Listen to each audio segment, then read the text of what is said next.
Behind me over there is the all-new Kia Niro EV, and in a few minutes I'm going to be driving it for the very first time. I'll also be running you through the design, what it's like inside, and some of the tech as well.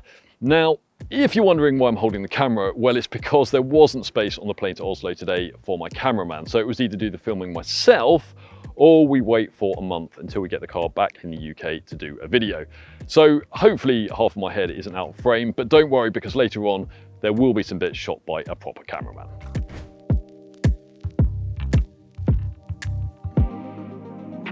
Now, if you're wondering why Kia is launching a Niro EV when there's already the e-Niro, well, this car is a direct replacement. They've just changed the name. We're not entirely sure why, but they have. The e-Niro, of course, was a massive hit here at What Car. Shortly after its launch in 2018, it became the first pure electric car to win our overall Car of the Year award. And even towards the end of its life, it still offered a really impressive range and performance, along with decent practicality and a price well below that of any Tesla. Other than the waiting list, which at some points was longer than 18 months, the only thing that might have put you off the e-Niro was its styling. Kia's latest models, like the larger EV6 and Sportage, they look really modern, whereas the e-Niro, that was from a time when Kias were a lot more conservative, and dare we say it, even a bit frumpy. The Niro EV gets Kia's new Tiger face, so it looks a little bit like a shrunken Sportage, doesn't it? But with a lot less going on. There are no boomerang daytime running lights, for example, just this line here, and that's designed to look like the heartbeat on an ECG machine, apparently. The front grille is also lower than on the Sportage and lower than on hybrid versions of the Niro as well, actually. And that's for one key reason, to make enough space for a flap big enough for the charging port. That brings me on something that's a little bit disappointing about this car, because it can only accept a maximum of 72 kilowatts from a CCS charger. That's actually slightly less than the old e-Niro could manage, although charging times are slightly quicker than on that car because it can sustain maximum charging for a longer period of time. But it's still nowhere near the 240 kilowatts that the larger EV6 can manage, and that car can do a 10 to 80% charge, theoretically at least, in just 18 minutes. But back to the styling, and one thing that really makes this car stand out is this grey C-pillar here. Looks really cool, really unique, and you can have it in black as well. The only problem is that you can only have it on range topping 4 trim, and that costs more than £40,000. Go for entry level 2 trim, that'll cost you just under 35k, and you get the same basic bodywork. I don't know if you can see, but there is actually some aero there. Air flows through the C-pillar there and out the back, and that helps reduce the drag coefficient and improve efficiency and range. It's just painted the same colour as the car on cheaper versions. No choice of alloys, all versions get this 17-inch bi-colour aero design, and if you come around to the back here, it's very clearly been inspired by the Habanero concept car from back in 2019 with this slimline boomerang taillight shape here. But what do you think? Do you prefer this to the old e-Niro? And what about compared with other electric SUVs in this price point, like the Skoda Enyaq and the Peugeot E2008? Let us know in the comments below. Anyway, this isn't just a facelift, it's a completely new car. It's on a new, more modern platform, it's longer, and there's also slightly more space between the front and the rear wheels. And that should mean there's more space inside, but is there? Well, slightly yes. There is a bit more room than in the older e-Niro. That's partly because of the extra length, but also because these front seat backs here, they're a little bit slimmer. This seat is set up for my driving position. I'm just over 6 foot, and reasonable amount of knee room there. Foot space is a bit tight, but that seat in front is set up very low as it will go actually. And headroom is absolutely fine as well. My head isn't brushing the roof lining there, and this car does actually have a sunroof which often reduces the height of the ceiling a little bit. This isn't anywhere near as roomy in the back as something like a Skoda Enyaq though, and unlike in the EV6, you can't adjust the angle of the backrests, although you can fold them down in a 60-40 split if you need a bit more boot space. You won't need to do that very often though, because the main boot is surprisingly big. There's more space for luggage than in hybrid and plug-in hybrid versions of the Niro, and about 3% more than in the old e-Niro as well. Plus, there's now a small frunk under the bonnet for the charging cables.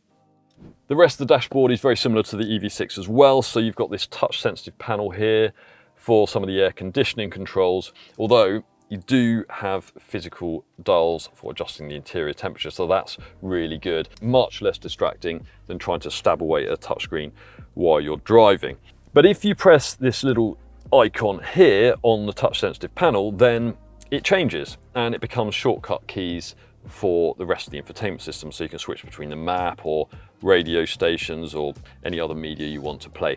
And then at that point, these dials become volume controls, or just switching between radio stations on that side. But it isn't just about swankier looks, because interior quality has definitely taken a step up compared with the old e-Niro.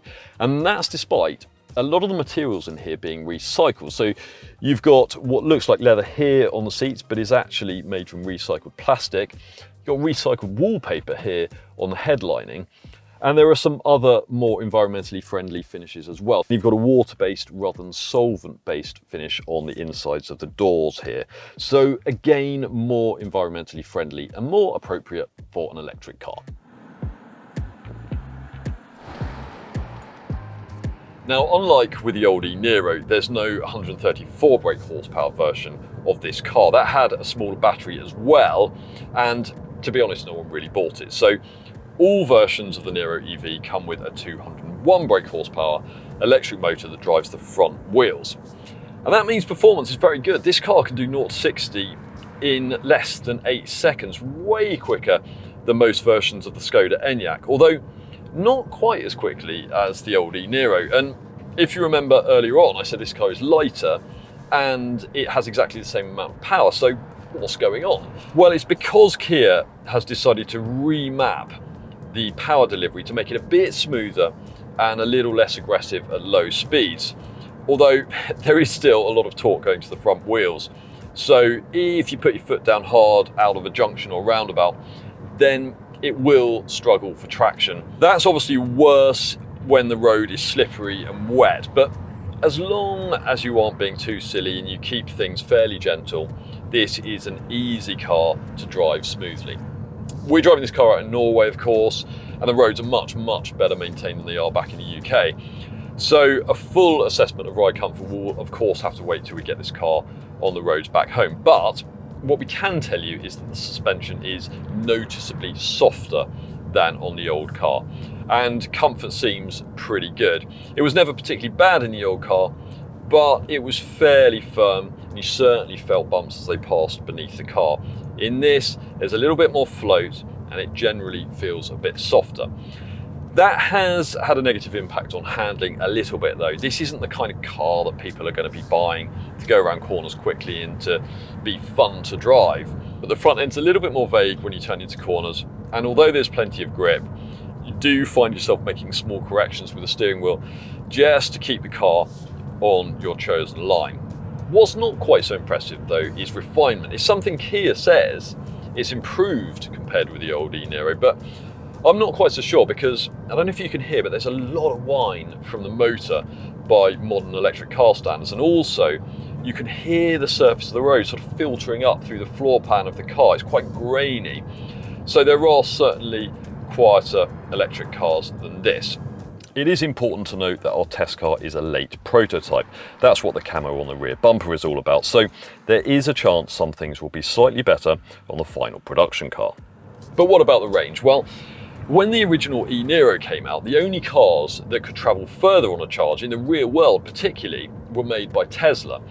You could get quite easily 250 miles or more in the real world, and the official range was actually 282 miles. That was about 3.5 years ago, and although the range has improved slightly with the new Niro EV, only by 3 miles, and that's because the battery is only very, very slightly bigger. It's 64.8 kilowatt hours usable capacity, that is, rather than 64 kilowatts.